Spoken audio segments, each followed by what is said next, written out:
Situational Judgement Test. One of the many hoops that you have to jump through to get through finals, but it does have to be done. What this test does is allows you, based on your score, to get first dibs on your regional ranking for F1. In many ways, it's like a random number generator. I feel like the marking scheme is very inconsistent even between questions within the same practice paper on the official site. So the best advice I can give you is don't over-prepare, otherwise you'll end up constantly second-guessing and over-analysing your choices. Familiarise yourself with the style of the questions and just practice the timing. There are some basic knowledge requirements which we'll go through in this video, but otherwise it's just about exam technique. So there's different styles of questions. The first one is rank order 5 different choices, so not questions, choices of behaviour. These are, so you'll be given a situation and then you have 5 different options and you rank them in order of appropriateness. Each of those choices is considered a standalone action, so they're not taken together or with any other implication apart from what you see in the question. Often it will be incomplete information, which makes it a bit tougher, a bit harder to choose between two, but that's what we're given. It's an artificial environment. There's 12 marks available for these questions, so if you get them all in the right order, it's 12 marks. Otherwise, if you get 2 in the different order, you drop marks linearly. So you can't get a whole question right or wrong necessarily. It's about a sliding scale. Also, the second format of questions is what are the 3 most appropriate actions to take together, and we'll cover those in a second as well. So practice the timing. Also remember that this paper is done with all of your year group, probably in a sports hall somewhere, so wear something warm. Right, so exam technique. Remember, when you're given the 5 choices, they are taken in isolation. So pick out the first and the last options first. There will always be something that's really obviously the sensible thing to do, and there's always something that's like punch your consultant in the face, headbutt him, and then go to the pub. Like, that's obviously going to be the lowest choice. So once you've got those in place, then really you've only got 3 other choices that you have to rank order, and they will be very similar to each other, but it allows you to already get some marks in the bag. As I say, treat them as standalone answers, unless it says which order would you do these things in. But in most cases, pick the thing which resolves the issue best with the least damage and the prioritizing patient safety the most. Develop a hierarchy for each situation. So patient safety is always considered number 1, but then if you have something like you have a problem with a colleague, then address it with the colleague first, unless there's some reason why you shouldn't. Then go to your senior and then their senior, etc. So it's done in a very kind of systematic way. You don't go straight to the head of the foundation school for a slight problem. And that's really what they're testing here. When you're choosing 3 things, those actions are chosen together, and it's 3 out of 8, and they have to form a coherent answer together. So think of it as option 2 plus option 4 plus option 5. So if there's duplication, then it might not be the correct bundle of answers to choose. Now, if something is within your competence, then don't just refer to other doctors or defer to other doctors. This is something that you're the F1, so you have to be the one that takes the responsibility for that. If it's something that's overly specialized or overly, starting someone on methotrexate or whatever, then obviously that would be a senior review. Or the same thing if it's like, take the patient's appendix out. Like, it's probably not going to be you as the F1 doing that. Avoid anything that suggests that you are not in a neutral state of mind. The answers are often given in a way that's pushes you towards one or the other, and the phrasing of the question will sometimes imply that you're being reactive or angry or just reactionary in your response. So bear that in mind. Look for the subtle cues in the phrasing of the question or the answers, and don't rank those as highly. So, as I say, pick the item that resolves the problem as the priority, and part of the skill is identifying what is the key problem in this vignette that is the issue. And you also must remember that you cannot discharge a patient without senior review as an F1. Even if you think they're fine, it usually needs sign-off from an SHO or from a registrar. Generally, doing nothing is the worst option. So standing by if you witness a prescribing error and you don't escalate it because of fear of stepping on someone's toes or something, usually that's going to be an option that puts patient safety at risk and means that you're passive, you're not adding any value there. Avoid repetition. So if one of the options is asking the daughter about a decision and it's already been asked in the question vignette, then you're doing the same thing. It's probably not gonna produce a different result. So that's the technique. There's a few specific situations that they cover in the SJT. This is not exhaustive, but some of the main themes. Apologies. So anytime there's an error that's occurred, you can apologize to the patient. It doesn't have to be apologizing. That's not accepting responsibility. That's just offering an apology that they have had a bad experience. You can't apologize, however, on behalf of a specific colleague without discussion with them. So you can apologize on behalf of the system, of the institution, but not on behalf of a specific person, because really that should be them that does that if it's their error. The 3 actions would be apologize, explain, and the next step of moving forward, rectifying the problem that has been caused and making sure that it's not continuing. So if there's a prescribing error, obviously change that prescription. Don't allow it to keep going on, causing further damage to the patient. If it's a mistake, you have a duty of candor, which is telling the patient what's happened and explaining why it's happened and how you're going to rectify the situation in the future. So if it is something that causes the patient harm or potentially cause the patient harm, they do have a right to know. Next, social media. So only respond to say further contact is inappropriate. So this is if a patient is messaging you and one of the options is respond to the patient and say, tell them their blood results, but then leave it there. That's not appropriate. Really, all you can do if you're going to respond to a patient on social media is just to say, I'm sorry, I can't talk to you on this channel. Right, confidentiality. This is a huge one in the SJT. Generally, the principle is only breach confidentiality if there is harm to other people, not the patient themselves.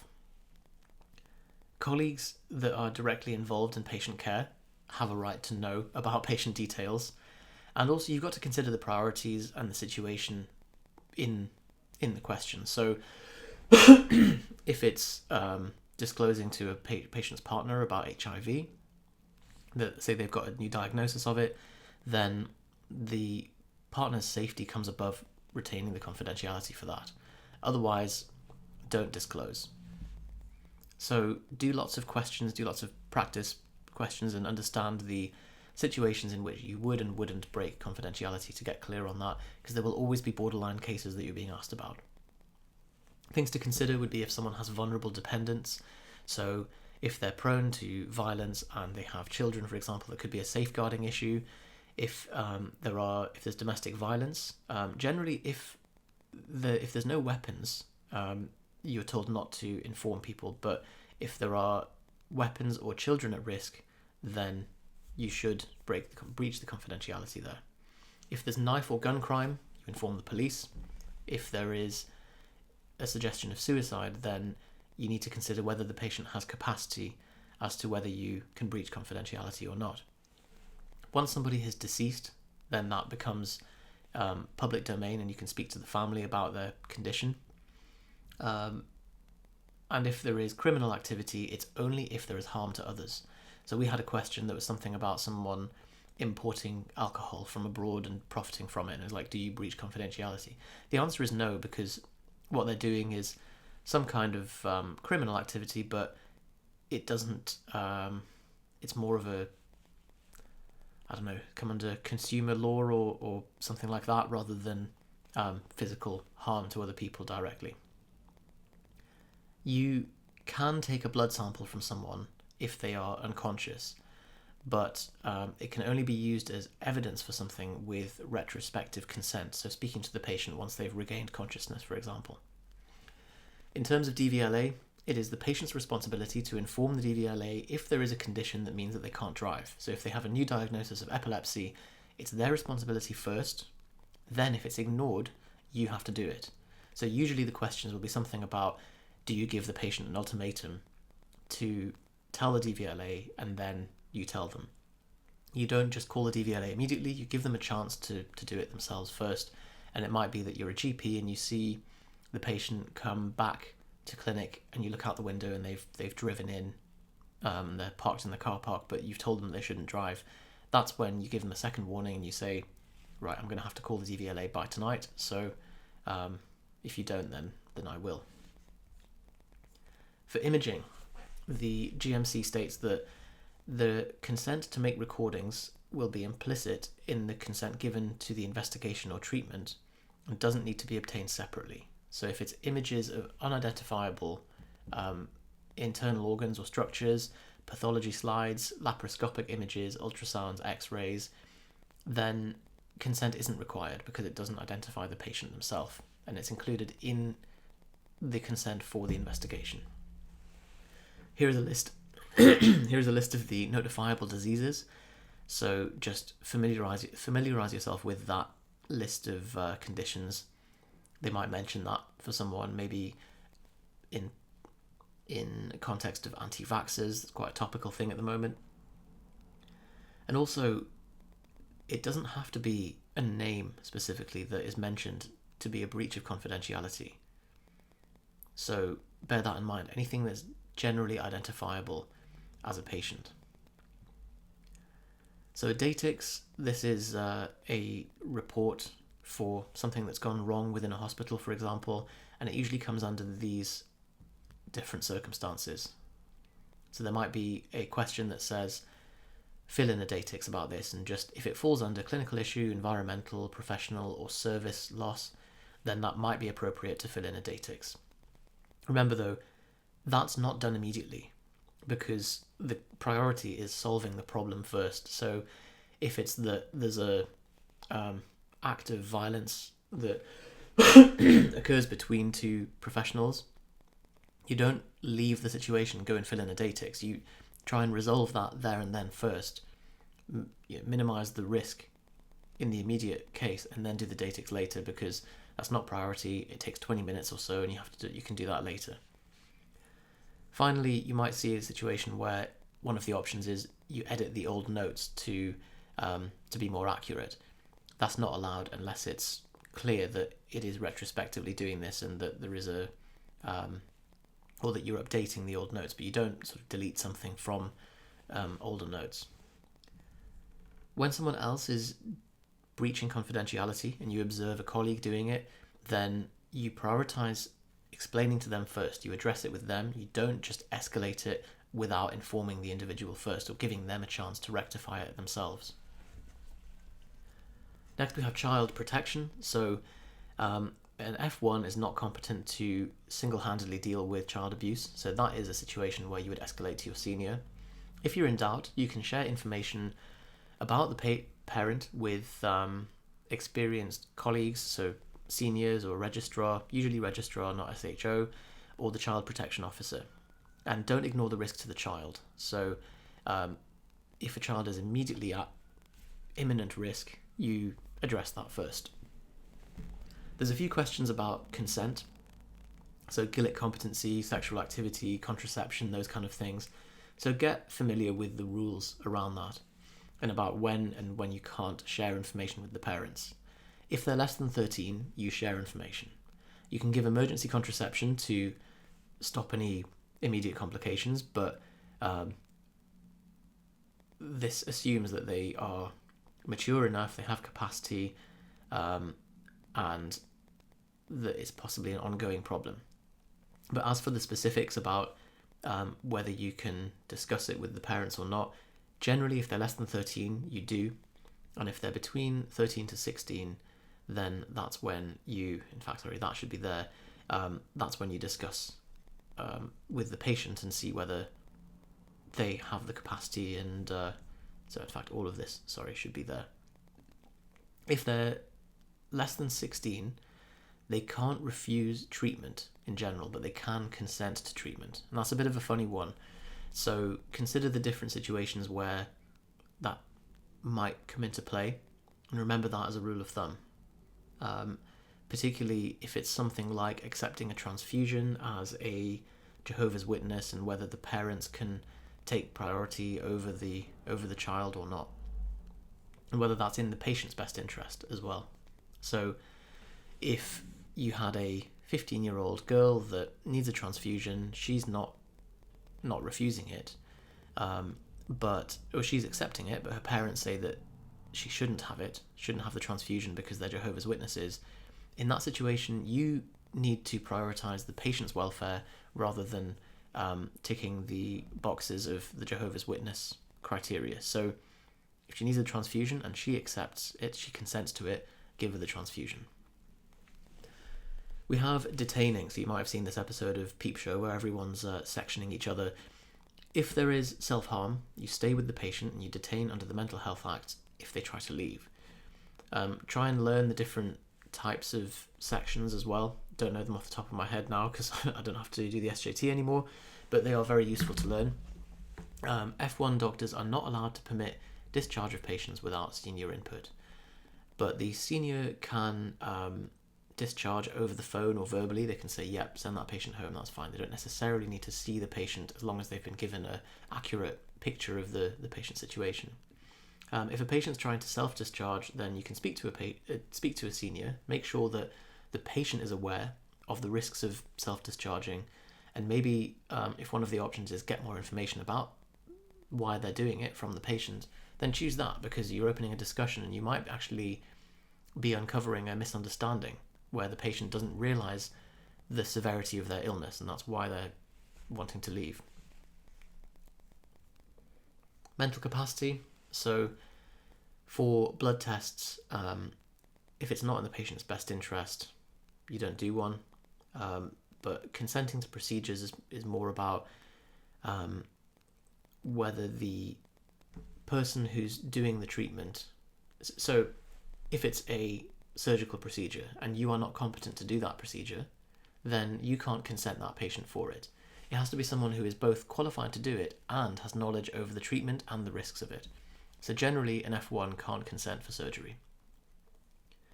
If a patient is refusing treatment and they have capacity, then you can't force them to take the treatment.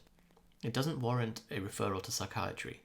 You just need to give them time to think about it. You can see them again and allow them to review their decision at any point, because you're always able to do that. And also assessing mental capacity is those three components, remember, and that is an ongoing process. So someone may have capacity for a certain decision, but not for another decision. Or they may have capacity at a certain time of the day, but not at another time of the day. If they have a fluctuating lucidity in delirium or dementia. So the Mental Capacity Act, again, familiarise yourself with the main principles of the Mental Capacity Act for health, financial and daily decisions. So I'll give you a chance to read through there.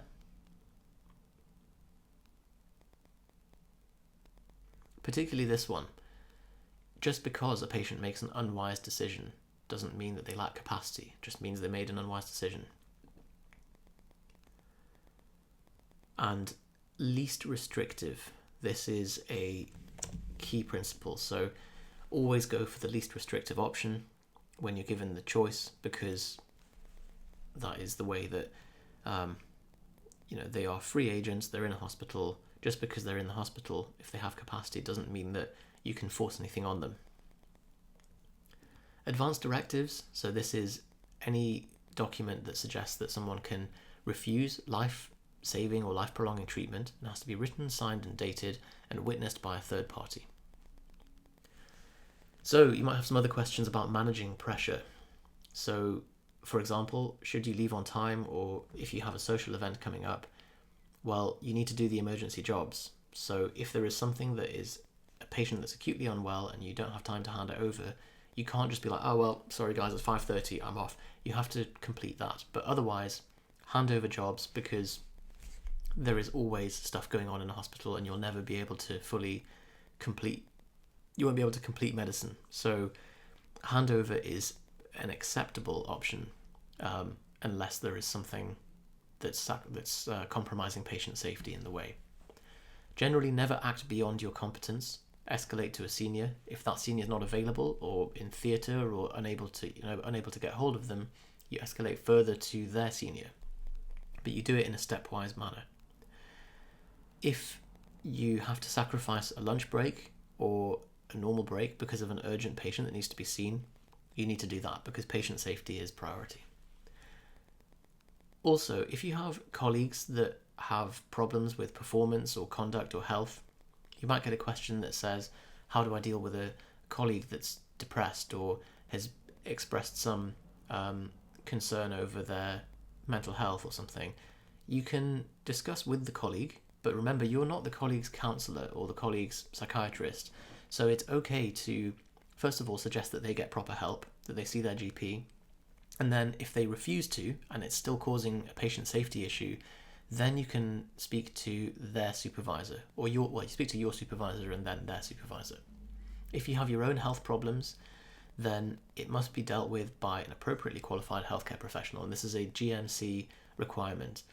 So really, you have to seek that advice, and occupational health need to be informed if it's something that's going to compromise your care of the patients. Also remember that annual leave is taken as a voluntary thing, but it's not for health problems. That's where you need to see your GP and you get sick leave, which is separate to that. If you're tired or you're hungry, that poses a potential patient safety issue, and so you should go and eat lunch. Equally, if you're tired and there's a handover, but you're working beyond your work hours, that's also potentially a patient safety issue because you might make mistakes. So handover, if it's the time to do that, that's a perfectly acceptable issue. That the SJT isn't trying to catch you out. It doesn't expect you to be this workhorse that just does everything and is Superman. So another domain is working effectively as part of a team. So escalate within your team first. If there's concerns about medical issues, you can speak to the reg. And then if it's about physio issues or dietary ones or whatever, you speak to the relevant person, a dietitian or the physio or the occupational therapist. Next, we have the ward manager. So they are responsible for things like stocking issues. There's also the bed manager if it's about a patient who is refusing to leave and you need to use the bed for a new patient to come in, something like that. And excuse me, and nurses are able to phone patients to update families about things, but just bear in mind that if it's sensitive information that is not guaranteed, that blood results and that kind of thing, it shouldn't always be given over the phone unless you can verify that it is the person that you're speaking to. Also, as part of working with a team, just because you're the junior doctor doesn't mean that you're not allowed to speak up over a senior. So if a senior makes a mistake, or if they're wrong even at the ward round or on a prescription form, you're allowed to step in and say that's wrong. If anything, you should do that. Again, try and do it in the least arsey way. So if it's done at a ward round, if it's unnecessary to kind of publicly humiliate the senior for making an error, you can do it quietly as long as it's not delaying that process, for example. So that was one of the questions that we had. Next, it's okay to help other F1s on a different ward. This could be, this is a shared responsibility for patient safety, and if someone is overwhelmed or struggling, you can take on some of their tasks. But if it becomes a common thing, then one of the options might be speak to the educational supervisor and see how resources can be reallocated, or speak to human resources and see whether there's something that can be done about that. Otherwise, you're just long-term doing someone else's job. Next, don't ask for help for non-urgent tasks. So it's not your job to have to reallocate the workload. You can do it on a one-off basis, using your judgment. But if it becomes a long-term thing, that's something that needs to be escalated to the people who do manage that, the rota coordinator or the human resources manager. For whistleblowing, if someone is continually causing problems, you can contact their senior. Particularly if there's harm to patient, then you can put in an incident form or a datix. And remember that the crash team might be one of the options for a patient who is, has got a severe pneumonia or something. Only call the crash team if it's an arrest or an airway emergency, really. well, you can call the airway team as well for an airway emergency. If a specialist trainee disagrees with the consultant, you have to carry out the consultant's advice unless you believe there is patient safety immediately at risk, in which case they need to speak to each other and sort out a plan. If there's a conflict, for example with a nurse, you first speak to the nurse once things have calmed down. Remember, don't choose the option that says that you are reactive or angry at the time.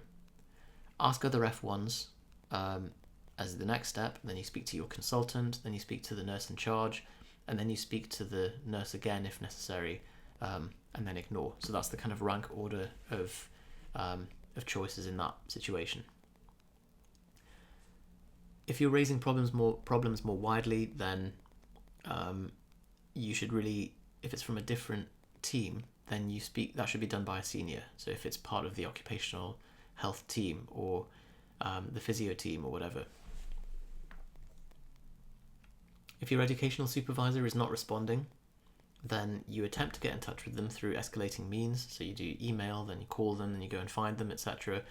Then eventually you can request a new one. Waiting forever is not a solution to the problem, and that should be put last. So, final few. If you have clinical problems, then here are some of the clinical situations. You might have prescribing, for example, where if something is off license, it's okay to prescribe it, but you should prioritize a licensed alternative first, and you need to have a reason for doing so. That if it went to court, how would you justify that you are prescribing an off-license drug? If there's a drug changes and a pharmacist says to change something, then yeah, you can do that, but you may need to discuss with a senior if it's something that's beyond your remit. It is dangerous practice to write a contraindicated prescription just delaying the start date until the specialty trainee sees it, because you can't guarantee that they will come round to see that prescription before the drug starts being administered. And that was a question that we had. With clinical incident forms, these are really only filled in if there is a clinical error. So if it's not urgent, it's not urgent, so you should only do that if there's an option to speak to a consultant first, then that should be prioritised, and then you fill in a clinical incident form if it can't be rectified. For drug errors, the first thing is stop the patient being at risk, so cross out the drug. Needle stick injuries, prioritise patient safety, and bleed out your needle stick injury, wash it under hot water, all that stuff. That needs to be done well before you do something like a Datix or whatever, because you need to, solve that first.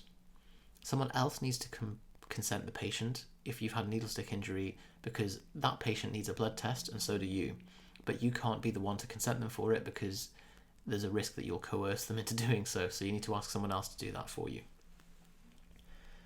Angry family when taking blood. This has happened to me quite a lot. So you prioritise timing and patient safety. You get the blood test if you can, as long as it won't involve violence or something like that. And then when you're signing a death certificate, simply don't do it if you don't know the patient. Try and get one of the doctors who has been involved in the patient's care to sign that as the priority. For maintaining trust, so let's say you've had a drink and you see an emergency outside in the community, you still need to go and help and call 999 unless you're just absolutely smashed. That might be one of the questions. And with ending a professional relationship, you can do that if any of these situations apply. So if there's violence, threats, stealing, or sexual advances that are unwanted, then you can end the professional relationship. But otherwise, you need to really look to resolving these things. So if it's any of the above, that can be escalated. You don't have to suffer in silence for that. And you should prioritize the answers that suggest that. Finally, the domains that I haven't covered are commitment to professionalism and effective communication. So have a look through past questions, go through the official ones as well, and get an idea of what these questions are about and what the different domains that are being tested are. Patient focus. So if there's a language issue, that's Google Translate. You can always, that's what we do in real life, isn't it? But in a question like this, you would just ask a doctor who speaks the language. You can then get a translator, but there's time concerns with that. Sometimes there's a phone service for translators. Then you speak to a senior as if the senior is going to be able to communicate any better in foreign language, but that's number 3. Then you involve the family, but you might be worried about confidentiality, so you delay that as the second lowest thing. And then do nothing is just sitting idly by, not solving the problem at all. That should be the lowest option. Finally, if there's a patient who's unwell, and one of the options is go and assess the patient, you should be the one to do that first. You're the F1, you're the first port of call. Then if it's beyond your competence, then you escalate. So there are some examples of things in the SJT. A quick whistle-stop tour. I am not the I'm not the source of all answers on this stuff. There's definitely gaps in my knowledge with these kind of things too, but you don't need a huge amount of knowledge. It's just about prioritizing those different answers. And really the most helpful thing out of all of this for me was taking the first and last options out of the picture first. Once you've got them in place, everything else becomes a lot easier, and slipping in some of those bits of knowledge allows you to rank those remaining 3 in the right order. Okay, hope that was helpful, and speak to you soon.